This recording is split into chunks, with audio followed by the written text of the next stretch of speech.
பிறப்பால் குடியுரிமை என்பது ஒரு நாட்டு எல்லைக்குள் பிறக்கும் நபருக்கு தானாகவே வழங்கப்படும் தேசிய குடியுரிமை. பர்த்ரைட் சிட்டிசன்ஷிப் என அழைக்கப்படும் இந்த உத்தரவாதம் அமெரிக்க அரசியலமைப்பின் 14வது திருத்தத்தால் கொண்டு வரப்பட்டிருந்தது. குறிப்பாக இந்த சட்டம் அமெரிக்க உள்நாட்டு போர் முடிந்த பிறகு முன்னர் அடிமைப்படுத்தப்பட்ட ஆப்ரோ அமெரிக்கர்களுக்கு உரிமைகளை உறுதிப்படுத்துவதற்காக 1868ஆம் ஆண்டு நிறைவேற்றப்பட்டது. இந்த சட்டம் அமெரிக்காவில் பிறந்த அல்லது குடியேறிய மற்றும் அமெரிக்காவின் அதிகாரத்திற்கு உட்பட்ட அனைத்து நபர்களும் அமெரிக்காவின் குடிமக்களாகவும் அவர்கள் வசிக்கும் மாநிலத்தின் குடிமக்களாகவும் இருப்பார்கள் என தெரிவிக்கிறது. இந்த சட்டத்தின் மீதுதான் ட்ரம்ப் கண் வைத்தார். இரண்டாவது முறையாக அதிபராக பொறுப்பேற்ற முதல் நாளிலேயே பிறப்புரிமை குடியுரிமைக்கு எதிரான நிர்வாக உத்தரவை ட்ரம்ப் பிறப்பித்தார். அதாவது அமெரிக்க குடியுரிமையற்ற பெற்றோர்கள் அமெரிக்காவின் அதிகார வரம்பிற்கு உட்பட்டவர்கள் அல்ல என்றும் அமெரிக்காவில் பிறந்த அவர்களது குழந்தைகளை அமெரிக்க குடிமக்களாக கருத முடியாது என்றும் ட்ரம்ப் தெரிவித்தார்.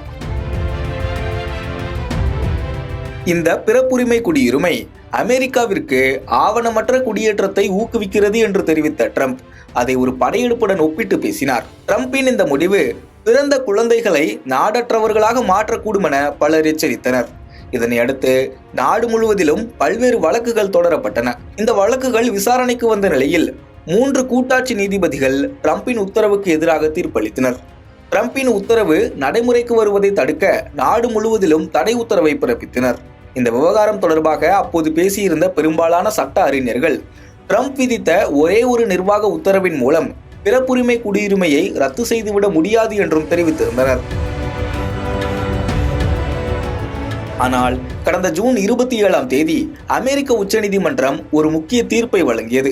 அதில் நீதிபதிகள் உலகளாவிய பொதுவான தடைகள் மூலம் ஒரு கூட்டாட்சி அரசின் கொள்கைகளை முழுமையாக தடுக்க முடியாது என்று தீர்ப்பளித்திருந்தது. அதாவது அனைத்து மாநிலங்களிலும் அமல்படும் வகையில் உத்தரவுகளை வழங்க நீதிமன்றங்களுக்கு முழுமையான அதிகாரம் இல்லை என்பதே தீர்ப்பின் சாரம். அதே நேரத்தில் வழக்கு தொடர்ந்தவர்களுக்கு 30 நாள் அவகாசமும் அளிக்கப்பட்டது.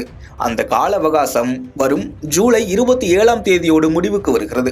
அப்படி ஜூலை 27 வந்துவிட்டால் ட்ரம்பின் நிர்வாக உத்தரவு நடைமுறைக்கு வர வாய்ப்புகள் இருக்கின்றன. உச்சநீதிமன்றத்தின் தீர்ப்புக்கு பிறகு மீண்டும் பலர் தங்களது குழந்தைகளின் சார்பாக புதிய வழக்கு ஒன்றை தாக்கல் செய்தனர். ஆனால் இந்த முறை வர்க்க நடவடிக்கையாக கொண்டு வந்தனர், அதாவது கிளாஸ் ஆக்ஷன். வர்க்க நடவடிக்கை என்பது ஒரு குழுவையோ அல்லது ஒரு வர்க்கத்தையோ பிரதிநிதித்துவப்படுத்துவது. குறிப்பாக வழக்கில் சம்பந்தப்பட்ட யாரும் தனிப்பட்ட பெற்றோர்களாகவோ அல்லது குழந்தைகளின் பெயர்களாலோ அடையாளப்படுத்தப்பட மாட்டார்கள். இந்நிலையில் இந்த வழக்கு விசாரணைக்கு வந்த நிலையில் நியூ ஹாம்ஷயரில் உள்ள கூட்டாட்சி நீதிபதி ஜோசப் லாம்ப்லேட் ட்ரம்பின் நிர்வாகத்தின் பிறப்புரிமை குடியுரிமையை நிராகரிக்கும் உத்தரவை நாடு முழுவதிலும் தடை செய்து உத்தரவு பிறப்பித்தார். அதே நேரத்தில் இந்த தடை 7 நாட்களுக்கு இடைநிறுத்தப்பட்டு ட்ரம்ப் நிர்வாகத்திற்கு மேல்முறையீடு செய்ய வாய்ப்பு வழங்கப்பட்டுள்ளது. எனவே ட்ரம்ப் நிர்வாகம் அடுத்த கட்ட நடவடிக்கைக்கு செல்லும் எனவும் எதிர்பார்க்கப்படுகிறது. ட்ரம்பின் உத்தரவு அமலுக்கு வந்தால் ஆண்டுக்கு 1.5 லட்சம் குழந்தைகள் குடியுரிமை இழக்கும் அபாயம் இருப்பதாக சில ஆய்வுகள் எச்சரிக்கின்றன.